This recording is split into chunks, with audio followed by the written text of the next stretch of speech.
Today, I'm going to share another behavior tidbit. Like I said, I'm going to share them in little chunks because behavior is big, it can be overwhelming, and some of this information you might be aware of, so you might be like, Holly, dude, I know that. But some of it might be new, and it'll be little chunks of information that you can apply at home with your kids. Professionally, as a school psychologist, I talk about behavior all the time with parents. And I've learned a lot of cool things that I've been applying to be able to understand an individual's behavior. I've now taken the information and I apply it to my own family. Not all of it, but the stuff that really makes sense and that is feasible in this whole stay-at-home, working mom, pandemic world.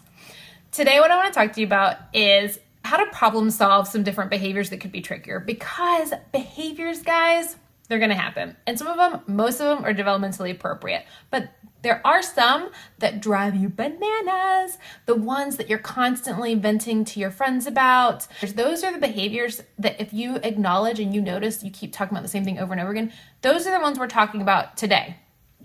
The one I want to give you as an example is my second daughter. She's a screamer. Major mega screamer, like hair on end, like screaming.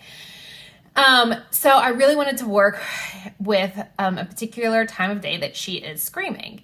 First step was I was going to identify the behavior. So I narrowed down on what behavior I noticed that I was venting about, that my husband and I were always talking about, and it's screaming.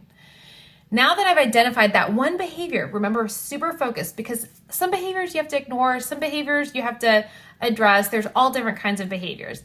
But I knew this one I could troubleshoot around. It was causing me a lot of stress. It was causing the family a lot of stress. Those disruptive behaviors that are causing the family a lot of stress, that's the one that you might want to focus on. So identify one. Now I'm going to be a fly on the wall and observe, when is that behavior happening?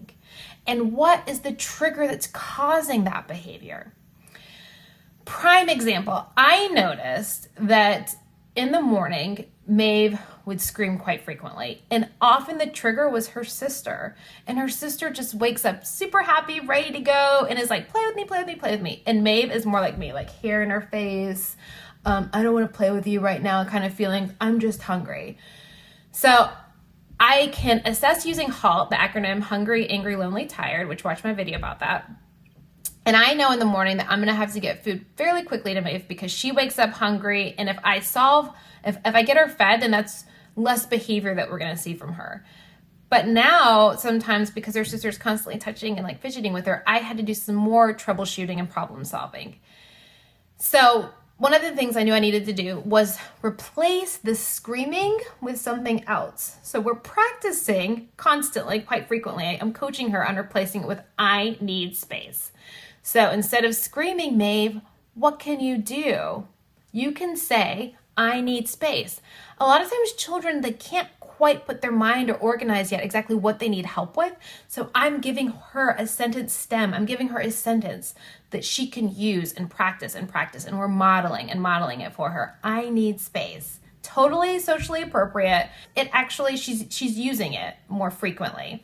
So that's one thing that I do. I need space. And then whenever I hear her say I need space, then we praise the new behavior that she is replacing the screaming with.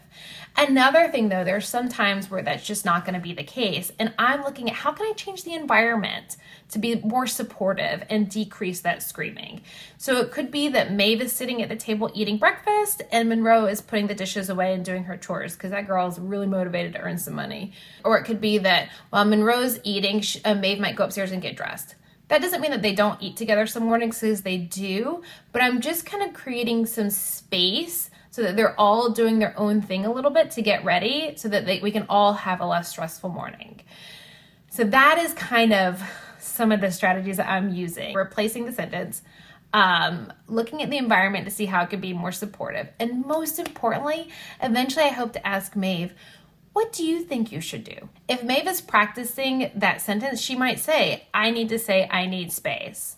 She might say, I don't know. And then I would give her choices. You can say, I need space, or you could go over to your dolls and play with your dolls for a little bit.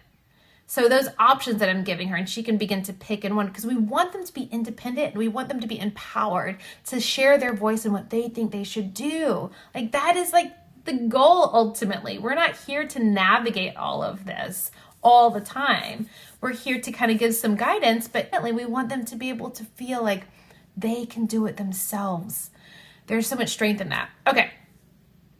With all of that said, the takeaway is, yes, we're going to vent about behaviors. Some behaviors are totally developmentally appropriate. Some are completely just more stressful than they should be. And we target those specific ones and we narrow our focus. We have to ground ourselves in one behavior. And then we act like a fly on the wall, observe when that behavior is happening, and then we can begin to troubleshoot, problem solve, and always include our children in the process because we want to empower them to make their own choices, to have their own words. Thank you so much for being here with me today. I love having you. If you enjoyed this video, share, like, subscribe. Thank you again, and I will see you next time.